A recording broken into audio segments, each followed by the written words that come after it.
What's up guys, we finally have the Kickstarter launch announcement a lot of us have been waiting for, and it is live right now for you to get in on the ground level and support this project going into the alpha build process, where you will have direct impact on the future development of this game. Let's get into what Burning Lands actually is. This project aims to be a tactical combined arms warfare game promoting deep cooperation between players, amplified by the use of positional VoIP, vehicles, and features designed to help teammates share situational awareness. Teams will consist of 60 players each for a total of 120 players per match, and is segmented into squads and role organization that ensures individual players in small groups have a unique way to contribute to the overall team effort.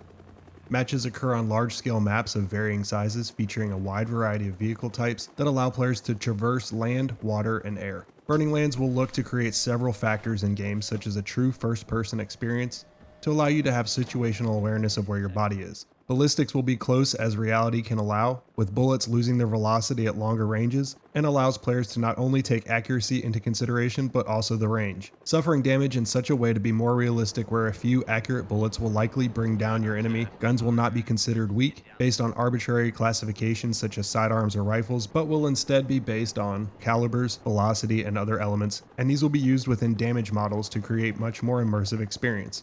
3 factions will be available upon release, including the US Army, the People's Army of Vietnam, and the NLF, also known as the Viet Cong. Specialized squads and specialist roles within squads will allow for more particular combat scenarios and expand your team's abilities further.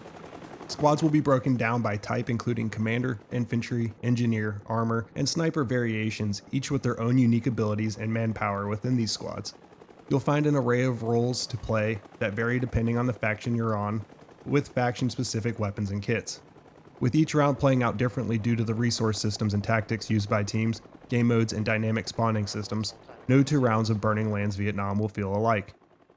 The game will feature localized and direct channels of communication, rallies and depots to spawn on, deployable battlefield assets, a logistics and supply system that even features a sling load system for choppers, and a unique battlefield map that will display information based on how effective your squad leader and radio man work together.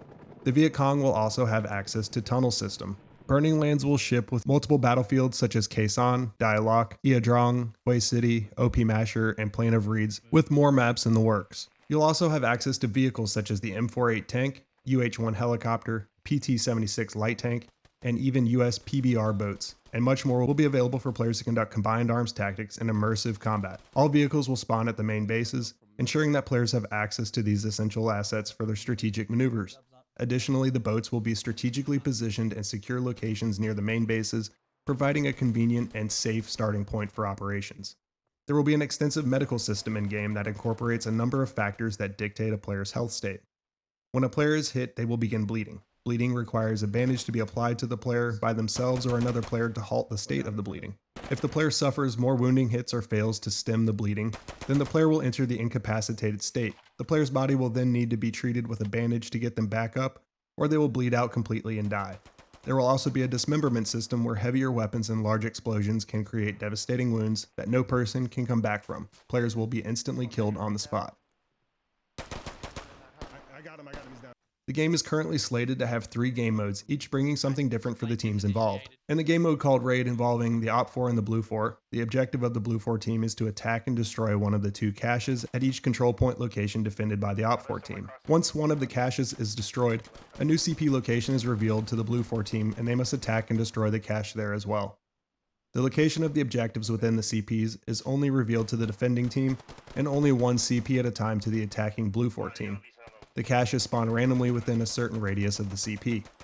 Each new CP becomes available when the previous CP has had a cache destroyed, allowing the Blue 4 team to progress through the map to the next CP and so on. Both teams have a ticket system representing their available reinforcements. In Outpost, which is a game mode that revolves around capturing and controlling key objectives along a dynamic frontline, Blue 4 and Op 4 representing 2 opposing teams will initiate the game from their respective main bases or, in specific scenarios, a designated forward spawn area. The primary objective of each team is to seize and maintain control over the control points, which must be captured in a predetermined sequence displayed on the map. It is essential to note that Blue 4 or Op 4 cannot capture a control point out of order. To proceed to the next flag, a team must first capture and hold the previous one. The attack and defense markers displayed over the control points on the map clearly indicate the capture order for each team. If both Blue 4 and Op 4 successfully neutralize 2 opposing flags within the control point sequence, it results in a stalemate. In such cases, neither team can progress to their next attack flag until the defense flag is recaptured. The central point will have two branches. The team that depletes their tickets first will be the loser. In Incursion, the game mode presents an intense and dynamic battle scenario.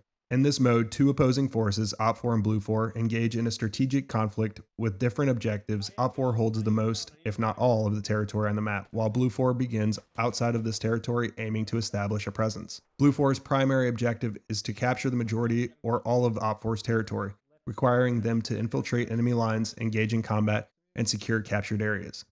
Both teams have a ticket system representing their available reinforcements. Op4 starts with more tickets reflecting their initial territorial advantage, but Blue4 gains tickets for each territory they capture. As Blue4 captures territory, the balance of control shifts, with Op4 losing tickets and Blue4 gaining them. The round has a time limit, and Blue4 must either capture all the territory or hold more than Op4 by the end of the time to win. Additionally, Op4 can be bled of their tickets, losing the game if they run out before the time expires. If you want to learn more or start backing the project now, I'll leave the links to the Kickstarter and Burning Lands Discord below. I'm excited to see where this game goes, and I hope I'll see you all on this next battlefield. And until then, stay frosty, and I'll see you in the next video.